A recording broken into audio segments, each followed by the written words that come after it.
Good morning, everyone present here, my viewers, my students, my listeners. Today, I will deal with the different type of opinion, different type of matter, and that is geopolitics. Here, geopolitics relates to the topic related to international issues.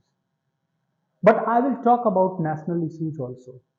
As far as our politicians are concerned, our leaders are concerned, but there is a great difference between a leader and a politician.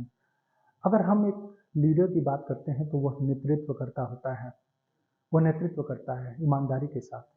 अगर हम politicians की बात करते हैं तो वो राजनीतिज्ञ होता है, केवल अपना फायदा देखता है और अपना फायदा ज़्यादा देखता है। दुनिया को दिखाने के लिए वो तमाम ऐसी चीज़ें करता है कि लगता है कि वो आपके बारे में सोच रहा है, जनता के बारे में सोच रहा है, लेकिन ऐसा होता नहीं है। सच्चाई बिल्कुल इसके उलट होती है। तो हम आज लीडर्स और पॉलिटिशियंस की बात करते हैं।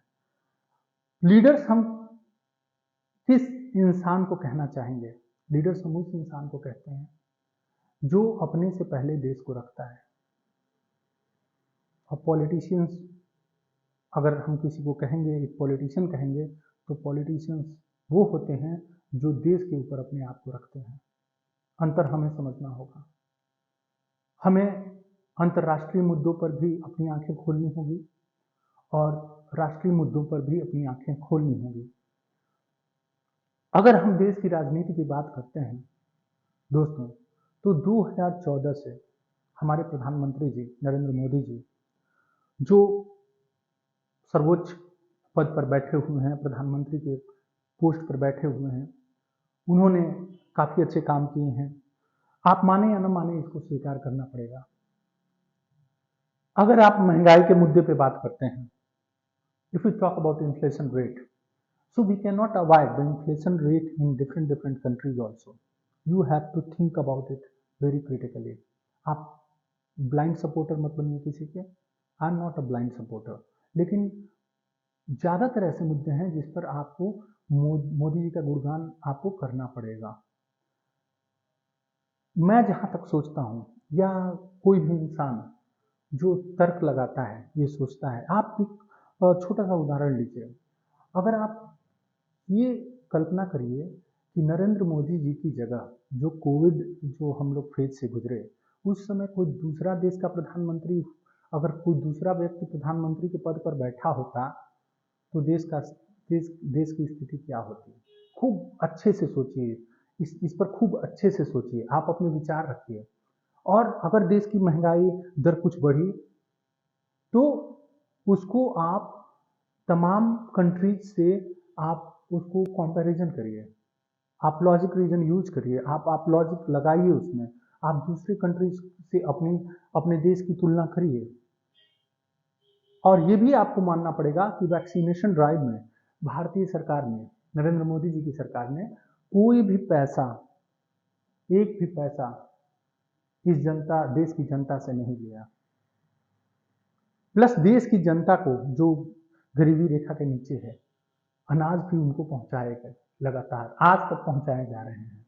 इसको आप इग्नोर नहीं कर सकते, इसको भी आपको देखना पड़ेगा।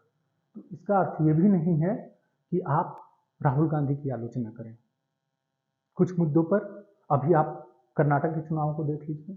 कर्नाटक चुनाव में कांग्रेस की सरकार ने जबरदस्त सफलता हासिल की है, वहां नरेंद्र मोदी जी की हार हुई है। तो भाजपा को इस बारे में आत्ममंथन करना होगा कि आखिर वो किन मुद्दों पर पीछे रह गए। अभी फिर चुनाव है, आप छत्तीसगढ़ की बात कर लीजिए, आप राजस्थान की बात कर लीजिए, आप लोकल इलेक्शंस जो राज्य सरकार की है, मध्य प्रदेश की आप बात कर लीजिए, मिजोरम की बात कर लीजिए। तो तमाम ये इलेक्शंस हैं जिसमें अभी ये अग्नि परीक्षा से गुजरना होगा सरकार को, और सरकार को ये देखना होगा कि इसके परिणाम क्या आ रहे हैं। फिर भी एक अंतर्राष्ट्रीय मुद्दे पर मैं बात करूंगा। I will talk about international matters that our countries real enemies, जो हमारे देश के जो वास्तविक दुश्मन हैं, एक एक करके मारे जा रहे हैं। They are shot by unknown armed man, and no doubt that is the great contribution of our forces, Indian Army. Is doing a great job, exceptional job. कभी आपने ऐसा सुना था कि हमारे देश के दुश्मन तमाम दूसरे देशों में एक एक करके मारे जा रहे हैं? कभी आज तक आपने सुना? इसको आपको, इस तथ्य को आपको स्वीकार करना पड़ेगा। आप देखिए, पाकिस्तान में मारे गए, कनाडा में मारे गए, तमाम दूसरे कंट्रीज में मारे जा रहे हैं। ये किसकी नीति थी? ये इजराइल की नीति थी। ये इजराइल की खुफिया एजेंसी मोसाद की नीति थी। आज हमारे देश की खुफिया agency raw, research and analysis wing, and IB, intelligence bureau, दोनों बहुत अच्छे से काम कर रहे हैं। और इसका जीता जागता सबूत है कि हमारे देश के दुश्मन एक एक करके दूसरे देशों में मारे जा रहे हैं। वे कहीं भी सुरक्षित नहीं है। तमाम नाम आपने पढ़े होंगे, न्यूज़पेपर्स में वो पब्लिश भी हो रहे हैं, प्रकाशित हो रहे हैं। काइंडली उन सारे नामों को पढ़िएगा। फिर हम आते हैं लोकल पॉलिटिक्स पे।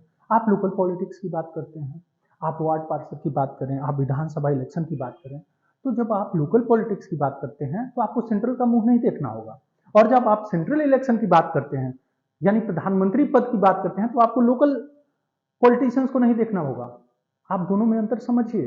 ये नहीं कि आप लोकल किसी पॉलिटिशियन के आप बहुत बड़े सपोर्टर हैं, तो सेंटर में बहुत अच्छा काम हो रहा है तो आपने उसको इग्नोर कर दिया।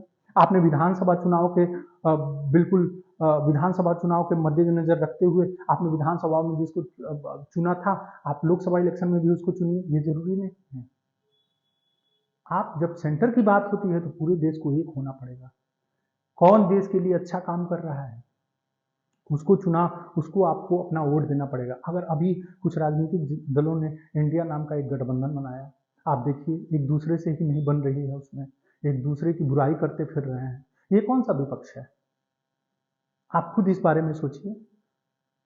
आप ये मत सोचिए कि मैं नरेंद्र मोदी को ब्लाइंड सपोर्ट कर रहा हूँ, या मैं ये बोल रहा हूँ कि हमारे देश के प्रधानमंत्री जी को आप वोट दीजिए। मैं ऐसा भी नहीं कह रहा हूँ। आपकी जो इच्छा है आप पहले सोचिए अच्छे से। लेकिन ये बात आपको माननी पड़ेगी कि नरेंद्र मोदी जी, हमारे देश के प्रधानमंत्री जी ने बहुत अच्छा काम हमारे देश के लिए किया है, जहाँ विपक्ष कहीं भी मजबूत होता हुआ नहीं दिख रहा है। तमाम नेता आपस में लड़ रहे हैं, एक दूसरे के खिलाफ बयानबाजी कर रहे हैं। अगर हम बिहार सरकार की बात करते हैं तो हाल ही में अभी बिहार सरकार ने, नीतीश कुमार जी की सरकार ने, अभी जो शिक्षकों की नियुक्ति जो आई है बिहार में, आपको उसको मानना पड़ेगा। तमाम ऐसे शिक्षक जिनकी दशा दिशा दोनों कोई तय नहीं हो पा रही थी, उन लोगों ने अच्छे से इस सरकार में, बिहार सरकार के शिक्षक नियुक्ति में ज्वाइन कर लिया। आज उनका भविष्य सुरक्षित हो गया। प्राइवेट स्कूलों की स्थिति आपसे छुपी नहीं है। तमाम फैसिलिटीज का नारा देके वो लोग क्या क्या टीचर्स के साथ करते हैं और कौन सी उनको फैसिलिटी देते हैं, आप अच्छी तरह किसी प्राइवेट स्कूल के टीचर से पूछ सकते हैं। तो आप ब्लाइंड सपोर्टर किसी के नहीं बनिए। अगर प्रदेश सरकार ने, इस प्रदेश सरकार ने, बिहार सरकार ने, मौजूदा प्रदेश सरकार ने, जो माननीय नीतीश कुमार जी की और माननीय तेजस्वी यादव जी की सरकार है, अगर अच्छा काम कर रही है तो आप उसका भी गुणगान करिए। अब ये आप नरेंद्र मोदी जी के सपोर्टर हैं, ठीक है, लेकिन अगर प्रदेश सरकार अच्छा काम करे तो आप गुणगान करिए, केंद्र सरकार का गुणगान करिए, राज्य सरकार का गुणगान करिए, भले पार्टी अलग हो, लेकिन अगर वो जनहित में फैसला आ रहा है तो आप इसको स्वीकार करें। जैसे तमाम प्रदेश के बेरोजगार जो युवा थे, बीएड जिन्होंने कर रखा था, जो सीटेट क्वालिफाइड थे इसमें, या जो एस्टेट क्वालिफाइड थे, वो आके यहाँ पे टीचर हो गए, उनकी नियुक्ति यहाँ पे हो गई और वो इतने खुश हैं। यूपी में देख लीजिए, आप उत्तर प्रदेश में देख लीजिए, 2018 के बाद कोई शिक्षक की नियुक्ति नहीं निकली और आज यहाँ पर इतने सारे यूपी के शिक्षकों ने ज्वाइन किया और दे आर वेरी हैप्पी। आप कमेंट भी सोशल मीडिया पे आप पढ़ सकते हैं उनके, आप उनके वीडियोस देख सकते हैं। They are very happy, they are doing great job. तो जो राज्य सरकार अच्छा काम कर रही है, आप पॉलिटिकल पार्टीज के लेवल से ऊपर उठिए और आप उनके बारे में अच्छे से समझिए और आप दूसरे लोगों को भी बताइए as they are doing a great job. So my dear friends, my viewers, geopolitics के मैटर पे मैंने इसीलिए आपके सामने सारी बातें रखी, क्योंकि अभी जस्ट कुछ महीनों में ही हमारे लोकसभा चुनाव भी हैं, तो इसमें आप इस सारी चीज़ों को ध्यान रखते हुए अच्छा नेता चुनिएगा। अपने अपने नोट के मुद्दे पे जो लोग चुनाव लड़ते हैं उनसे सावधान रहिएगा। आप मुद्दों पर जो चुनाव लड़ते हैं उनको पहचानिएगा। अपना अमूल्य वोट अच्छे उम्मीदवार को ही दीजिएगा हमेशा, चाहे वो लोकसभा चुनाव हो, चाहे विधानसभा चुनाव हो। लोकल पॉलिटिशियंस के बारे में आप अच्छी समझ रखिए, और जो लीडर्स हैं, रियल लीडर्स जो देश के लिए काम करते हैं, जिन्होंने देश के लिए इतना अच्छा काम किया, तो आपको इस सारी चीज़ों को स्वीकार करना पड़ेगा। हम डिमोनेटाइजेशन की बात करते हैं, नरेंद्र मोदी जी की नीति की, तो आप उस पर भी तो आइए। आप देखिए पाकिस्तान जैसे कंट्रीज के पाकिस्तान जैसे कंट्री जो हमारे देश के दुश्मन कंट्रीज माने जाते हैं, तमाम हमारे जवानों की जान ली है इस कंट्री ने। आज उस देश की स्थिति क्या हो गई इस डिमोनेटाइजेशन के चलते? एक भिखारी देश बन गया। काइंडली इस चीज़ को थोड़ा सा आप हाईलाइट करिए, इस चीज़ को समझिए, और हमारे प्रधानमंत्री जी की थोड़ी बहुत प्रशंसा तो करनी ही पड़ेगी आपको। अगर आप गुरु विरोधी भी हैं, इसके बावजूद आपको उनकी प्रशंसा करनी पड़ेगी। आंखें खोलिए और सारी चीज़ों को पहचानिए। फिर हम बात करते हैं एक बहुत ही कद्दावर नेता विपक्ष के राहुल गांधी जी की।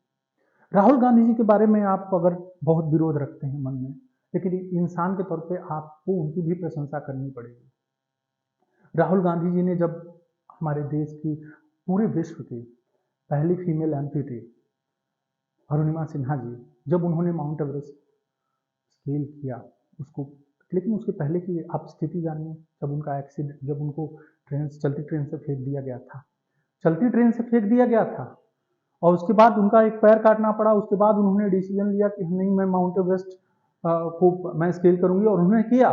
लेकिन जब एक्सीडेंट हुआ था तो उनको एम्स में, जो दिल्ली एम्स में उनका जो उनको वहाँ एडमिट कराया गया था, तो राहुल गांधी जी के सहयोग से ही कराया गया था। तमाम सोशल मुद्दों पे राहुल गांधी जी बढ़ चढ़कर हिस्सा लेते हैं। सामाजिक चीजों, कोई भी नेता अपना हित नहीं चाहता, कोई भी नेता देश का दुश्मन नहीं बन सकता देश में रहते हुए, क्योंकि उसको यहाँ के लोगों की भावनाओं को समझना पड़ता है। तो राहुल गांधी की भी आप आलोचना बहुत ज्यादा नहीं कर सकते, और आप इस भीड़ में रहिएगा और इस चुनाव को लड़िएगा, तो जाहिर सी बात है कुछ लोग आलोचना करेंगे, कुछ लोग प्रशंसा करेंगे। सारी चीजों को आपको समझ के रखना पड़ेगा। तो काइंडली आपसे रिक्वेस्ट है कि आप किसी के ब्लाइंड सपोर्टर न बने, आंखें खोलें और सारे मुद्दों को पहचानें, सारे मुद्दों पर खुल के बात करें, और अपना अमूल्य वोट, आप अपना अमूल्य वोट सोच समझ के दें। फिर हम एक दिल्ली के मुद्दे पे आते हैं, जो हमारे देश की राजधानी है। अभी कुछ महीनों पहले यमुना जी में बाढ़ आई थी, आपने देखा था, बाढ़ लाल किले तक पहुंच गई थी, और यमुना जी बिल्कुल साफ हो गई थी उस समय। अभी फिर यमुना जी का कंडीशन आप स्थिति देख लीजिए। राज्य सरकारें बहुत मुद्दे पे अपना ढिंढोरा पीटती हैं कि हम बहुत अच्छी सरकार हैं, हम बहुत अच्छा कर रहे हैं, लेकिन तमाम मुद्दों पर वहाँ की सरकारें फेल हो जाती हैं। आप देखिए पॉल्यूशन का ये अभी स्तर हो गया है, एयर पॉल्यूशन का, कि वहाँ आप अगर दिन भर आप टहलते हैं या रहते हैं तो 2 सिगरेट समझ लीजिए बिना चाहे आदमी इंसान पी रहा है, क्योंकि उसके फेफड़े में उसका धुआं जा रहा है। वहाँ AQI, इसका मतलब एयर क्वालिटी इंडेक्स की बात करिए। आप सोचिए वहाँ की एयर क्वालिटी इंडेक्स कितनी खराब है। आप यहाँ पटना की बात करिए, पटना का भी आप सोचिए, पटना का कभी कभी ये AQI कभी दिल्ली से भी खराब हो जाता है। इन सारे मुद्दों पर हमारे लोकल जो लीडर्स हैं उनको बात करना चाहिए कि कैसे हमारा राज्य आगे बढ़े। तो ये सब तमाम जो मुद्दे हैं, मैं आपको चाहूँगा कि आप उस पर विचार करें, मंथन करें, और तब अपना बहुमूल्य वोट किसी को दें। तमाम राज्यों का कंडीशन, तमाम राज्यों की स्थिति को आप समझिए, भौगोलिक परिस्थिति को समझिए, सामाजिक परिस्थिति को समझिए, वहाँ के लोगों को समझिए, वहाँ की भाषा को समझिए, और उनके विचारों को जानिए, और वहाँ पर आप जब भी जरूरत पड़े थोड़ा ट्रैवल भी करिए, यात्रा भी करिए, लोगों से पर्सनली मिलिए, और तब अपना एक व्यू बनाइए कि कौन लोग अच्छा काम इस देश में कर रहे हैं और उनको कितना सपोर्ट मिलना चाहिए। बहुत बहुत धन्यवाद।